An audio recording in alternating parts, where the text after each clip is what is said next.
emisioni, po një pyetje nisur nga fakti që Lavrov dhe duhet ta kem aty regjia, agjencia zyrtare TASS e Moskës njofton që Izraeli po përgatitet për një sulm tjetër këto 2 muaj ndaj Iranit, se jo më kot e solla Iranin. Po, është duke u përgatitur patjetër ndaj Iranit sepse i duhet për të justifikuar vazhdimin e luftës, për të justifikuar qëndrimin në pushtet. Agjencia TASS, është agjencie, po, kjo është foto, po... Ka kohë që po përgatitet, është domosdoshme për Izraelin një sulm i ri ndaj Iranit, për arsye se i duhet të justifikojë qëndresën e tij. Pra, e vetmja mënyrë, siç tham, pse do ta bëj këtë mënyrë? Dhe nuk do ta bëj brenda këtyre 2 muajve. Në momentin që Izraeli do fillojë genocidin më masiv ndaj Gazës. Në atë moment Izraeli do sulmojë Iranin. Pse do sulmoj? Për të hequr vëmendjen nga genocidi që bën në Gaza. Ja, nga shfarosja e popullsisë, absolutisht. Shumë të informuara tregojnë që po përgatiten sulme mbi Iranin. Po themi që Izraeli, po themi që ta bëjë edhe Shtetet Bashkuara të Amerikës, pra bashkë me Izraelin. Me bashkë do sulmojnë Iranin. Unë uroj që kjo të ndodhi sa më shpejt. Për arsye se kësaj radhe dhe uroj që Irani të mos vetë përmbahet më kësaj radhe. U përmbajt radhën e parë vetëm 12 ditë dhe ndaloi pas 12 ditësh, pra pranoi atë që Trump si thash, në momentin që këta perëndimorët fashistë ndihen keq, këta ofrojnë plane, këta ofrojnë paqe, këta ofrojnë gjithçka. Nëse dhe Irani e pranoi atë, absolutisht e pranoi. Prandaj po them që unë uroj që të mos vetë përmbahet më dhe të shkojë deri në fund. Sepse siç thash, të gjitha këto veprime do çojnë në zhbërjen e shtetit Izraelit, sepse Izraeli jo vetëm do sulmojë Iranin, po do sulmojë edhe Libanin. Edhe Libanin. Edhe Libanin do sulmojë Hezbollahun, sepse deri më tash ka bërë çdo lloj provokimi të mundshëm dhe Hezbollahu nuk ka reaguar. Dhe gjithçka kam thënë, dhe ata do sulmojnë me trupa kësaj rrate, sepse e dinë që vetëm hyrja me trupa do t'i nxjerrë luftëtarët, po do t'i nxjerrë luftëtarët e Hezbollahut për të mbrojtur territorin. Provokimet që po bëjnë me goditje me aviacion nuk i nxjerr ata, dakord, ka pasur dëmtime në radhë të tyre, ka pasur dëmtime të infrastrukturës, por ata nuk po reagojnë. Po ja lënë ndërkohë këtyre ndërkombëtarëve që kanë bërë ndërmjetës. Dhe vetëm futja me forca do bëj që Hezbollahu të reagojë po me forca. Dhe përveç Iranin do sulmoj edhe Libanin. Pra do bëj luftë në 3 fronte. Dhe në moment që do filloj këtë luftë në 3 fronte, atëherë palestinezët do hapin frontin e 4 që është në bregun perëndimor. Huthët do sulmojnë nga ana tjetër. E qartë, pra, e qartë. Kjo e vetmja lindja e mesme po thua, po shkon drejt, do të mbetet një përplasje rajonale të tillë, e cila siç thash uroj që të ndodhi sa më shpejt, për arsye se kjo do të sjellë eliminimin dhe zhbërjen e shtetit terrorist të Izraelit totalisht. Dhe po të shihni, ka filluar ideja e eliminimit të shtetit Izraelit. Para disa ditësh CNN paraqiti një hartë, në cilën një hartë lindjes mesme në cilën nuk gjendej Izraeli. Dhe pati një reagim të madh në Shtetet Bashkuara të Amerikës nga ato organizatat pro-izraelite. Po, CNN. Interesant. Dritan, ndërkohë do të kishja, nuk e dija e kemi kohën, po si këtë episodin e telefonatës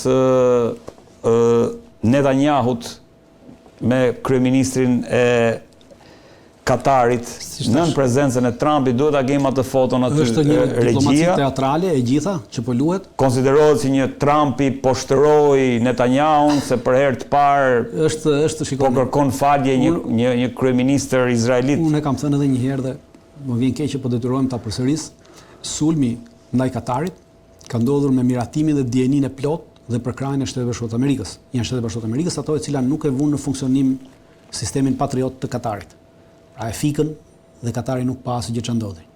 Dhe tashmë kjo është e gjitha loja për të mbuluar këtë tradhti për treguar atë sepse duhet kemi që parasysh sot Trumpi dhe të gjithë ta paraqiten sikur janë kanë misi, ndërkohë që Kissinger ka thënë shumë herë më përpara, Amerika nuk ka miq, ka vetëm interesa. Dhe edhe në këtë aspekt jemi me interesin amerikan të strategjisë amerikane, pra të hegemonizmit amerikan në lindjen e mesme, sepse kanë nevojë për bazën në Al-Udeida, dhe tashmë atë çfarë bëri Trumpi. Po ja lë ta marrë përsipër këtij pafytyrit tjetër këtu, Netanyahu, se ky është i pafytyr. Pra ky se ka për shihni që nga mënyra si reagon. Dritan. Pra kemi 2 njerëz që lozin teatr, mbi teatr po thua asgjë më shumë. Absolutisht është teatr, asgjë më shumë. Ndërkohë, Dritan, Bayraktar Kizilelma është avioni i parë luftarak pa pilot i Turqisë. ka përfunduar me sukses provën me municion. Çfarë? Shiko, pavarësisht ata që quhen avion është dron. Pra kemi të bëjmë me një dron. Dronët janë të mallësive të ndryshëm. Ky është mallësinë e një avioni dhe këta i thon avion. Pra duan t'i japin avion, por është dron, pra është pa pilot, si të gjithë dronët e tjerë. Ka përfunduar provën që ka lëshuar raketa, pra nuk është ndonjë gjë e madhe, pra për herë të parë ka lëshuar raketa dhe është parë stabiliteti i lëshimit të këtyre raketave, sepse këto raketa kur lëshohen, pra mund ta destabilizojnë avionin në fluturim në momentin e lëshimit. Pra vetëm kjo nuk ka të bëjë me goditjen e objektivit, sepse raketa në objektiv shkon nëpërmjet GPS-it, pra nuk e drejton me avioni, e drejton GPS-i. Objektivin. Po thjesht në momentin e lëshimit mund të destabilizojë fluturimin e avionit. Pra anën e tij aerodinamike. Dhe kjo tashmë është kaluar, pra mund të jetë lëshuar disa raketa njëkohësisht, 2, 3, 4 sa mund mbaj ai, ose 6 raketa maksimumi, dhe lëshimi i këtyre raketave është parë që avioni sërish ka vazhduar fluturimin e tij pa u ndikuar nga lëshimi i raketave. Pra nuk ka humbur kjo përbën sepse lexova sikur kjo përbën një arritje të madhe. Normalisht përbën një arritje të madhe sepse është një arritje në aspektin e industrisë të armëve që ka Turqia, pasi pretendon që ta nxjerrë në shitje këtë dhe askush nuk do ta merrte në shitje një dron në rast se ai droni nuk ishte në gjendje të lëshonte raketa dhe të mos kishte stabilitet pas momentit të lëshimit të raketave. Pra është i pari dron. Jo, nuk është i pari dron, edhe bajraktarët lëshojnë raketa. Okay. Që nuk është diçka e re. Edhe dronët bajraktarë lëshojnë raketa. Kalojmë tek Ukrainë-Rusi, si gjithmonë para disa ditëve Zelenski ka kërkuar Trumpit që të përdori dronët dhe raketat me le të themi me rreze të gjatë veprimi dhe duket sipas të dërguarit special të Shtëpisë së Bardhë Keith Kellogg, i cili ka thënë Fox Newsit, duket sikur Shtetet e Bashkuara të Amerikës ja kanë lejuar le të themi Ukrainës përdorimin e raketave me rreze të gjata. Si e lexon këtë moment dritan, sepse do ta kapim në 3 aspekte. E parë ta kapim nga ky ish generali Kellogg, i cili për mendimin tim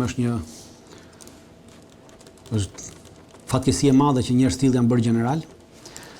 Ndërkohë, vetëm 1 minutë. Ndërkohë duhet ta them që unë çekova në Washington Post, çekova në Financial Times, nuk është vetëm Keith Kellogg, është burimi është Keith Kellogg i kësaj deklarate. Keith Kellogg nuk është era e parë që në deklarata të tilla dhe asnjë nga deklaratat e tij që ka bërë që nga momenti që është caktuar si mbikëqyrës në Ukrainës nuk ka rezultuar të jetë e vërtetë. Pra deri më sot, çfarëdo që ai ka deklaruar në raport me vendimarrjen e Shtëpisë së Bardhë.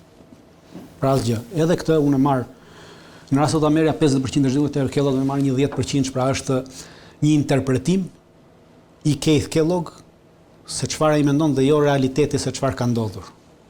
Pra nuk e para. E dyta, edhe në rast se do të ndodhte. Rusia ka reaguar dhe ka thënë këtë konsiderojnë. Le mos vim atje, le të vim te kjo.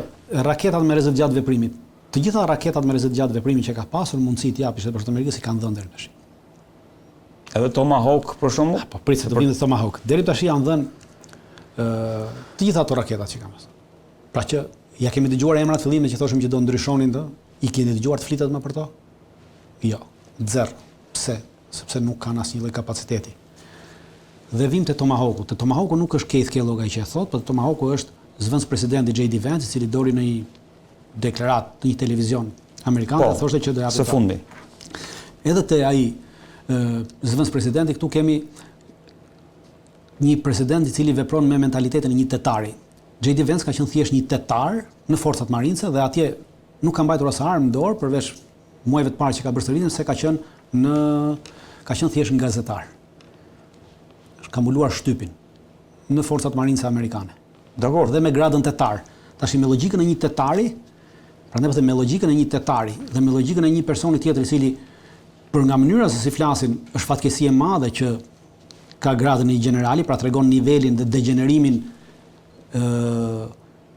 arsimor ushtarak të Shtetit Bashkuar të Amerikës dhe të këtij perëndimi, për arsye se Tomahawk, pra si thënë këta, Tomahawk janë raketa që lëshohen nga anijet, nga nëndecet dhe lëshohen edhe nga shtrate lëshimi në tokë, pra shtrate vertikale.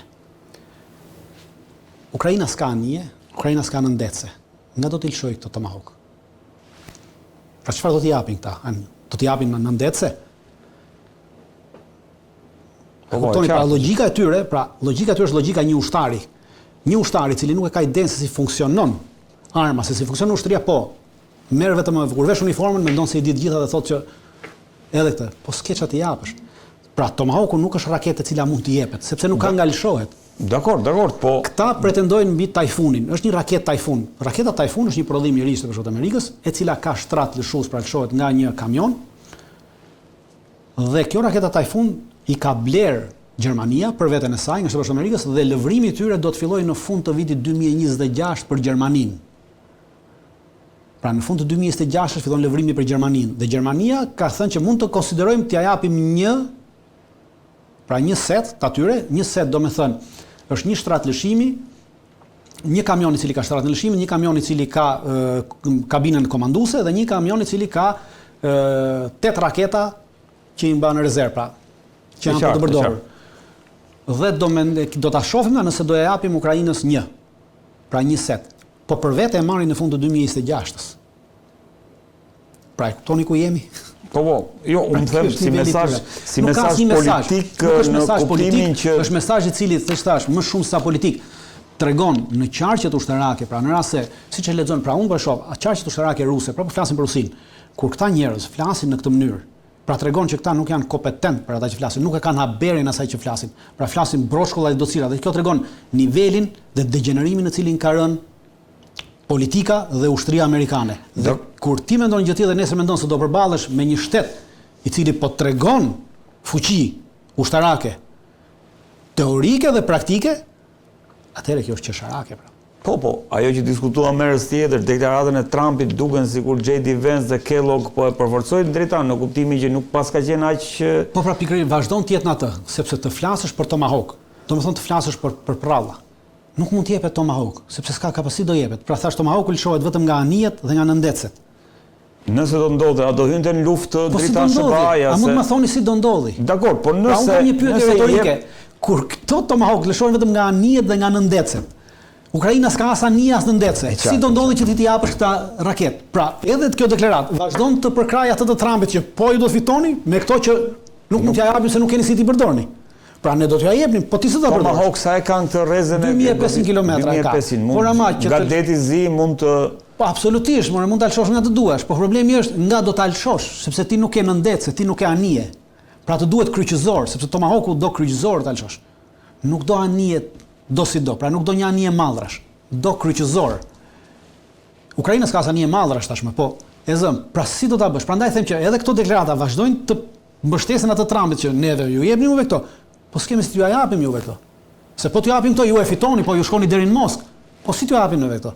Ndërkohë dritan Rusia ka filluar të përdor avionët e gjeneratës 5 Su-57 kundër Ukrainës. Për herë të parë nuk janë raportuar më përpara përdorimet. Jo, janë raportuar edhe më përpara, nuk është e parë. Vjet i ka përdorur në masivisht, biles nëse e mbani mend vjet, ka qenë një rast se këtu 57 nuk fluturojnë vetëm, Su-57 fluturojnë edhe me një dron masiv të madh së bashku me ta, dhe Su-57 është gjeneratës 5, por përdor inteligjencën artificiale. Dhe droni komandohet nga avioni dhe nga piloti, pra Su-57 fluturon me një ose dy dronë. Dhe nëse mbani mend vjet në Mars, një dron i tillë udhëzuar në thellësitë të territorit të Ukrainës. Një dron i tillë, i cili është dron që fluturon së bashku me Su-57. Pra Su-57 dërgon këta dronë në fillim dhe pastaj fluturon. Pra nuk kemi për herë të parë përdorimin. Ndoshta për herë të parë për këtë vit, por ama vjet janë përdorur gjërësisht për një periudhë kohore. Unë jam i referuar Megatron, po gjithsesi. Jo, është. Dakor, kjo nuk do të thotë le të themi një përshkallëzim të. Nuk ka asgjë. Okej. Përshkallëzim do të kemi në momentin që do të kemi përdorimin e dronëve me goditje me rrezë të gjatë veprimit të dronëve Xheran. Pra aktualisht Rusia përdor godet 500 dronë në ditë. Prodhon 1000 në ditë. Pra ka arritur të prodhojë 1000 në ditë. Prej gushtit ka filluar, prej gushtit prodhimi i dronëve është në 1000 për dronë në ditë dhe ka qëllime që në janar kapaciteti i tyre të shkojë deri në 1500 ose 1800 dronë prodhuar në ditë. Pra aktualisht prodhon 1000 dronë në ditë dhe përdor vetëm 500 prej tyre. Në momentin që do shihni që për një kohë të gjatë, pra për të paktën brenda një jave, do përdori 1000 dronë në ditë, atëherë kemi përshkallëzim të situatës. Dhe përshkallëzim të sulmit. Atëherë kjo do thotë përshkallëzim. Normalitet. Tashmë nuk pra normalitet nuk është sepse edhe një dron do të cënojë, po jo, flas është normalitet prej disa kohësh. Vazhdon të jetë rutinë, vazhdon të jetë ajo rutina, po.